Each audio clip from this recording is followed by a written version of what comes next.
చంద్రబాబు గారికి సంబంధించినటువంటి సన్నిహితులలో శ్రీనివాస్ అనేటటువంటి ఆయన పిఏ మీదన అప్పట్లో ఇన్కమ్ ట్యాక్స్ రైట్స్ చేసి కేసు పెట్టారు. ఆ తర్వాతన స్కిల్ డెవలప్‌మెంట్ కేసు సందర్భంగా తనని విచారించడానికి జగన్ సర్కార్ ప్రయత్నిస్తే అతను విదేశాలకు వెళ్ళిపోయాడు.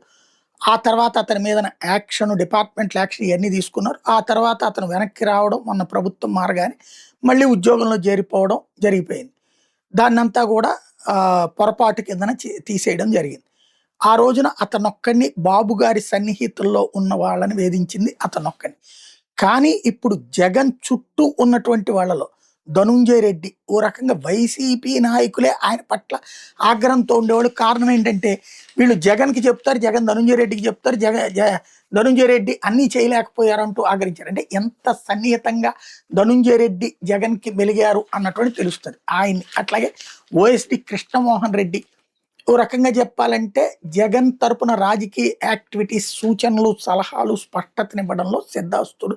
అద్భుతమైనటువంటి ఒక రకంగా ఆత్మలాగా పనిచేసిన వ్యక్తి.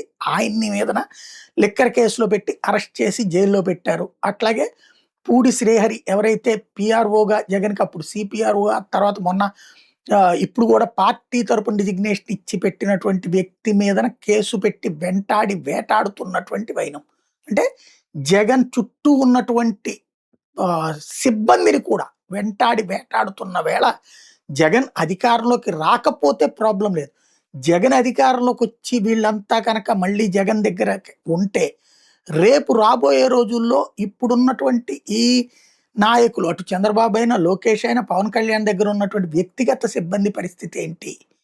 రాకపోతే నో ప్రాబ్లం, వస్తే ఏంటి అన్నదే $1,000,000 ప్రశ్న.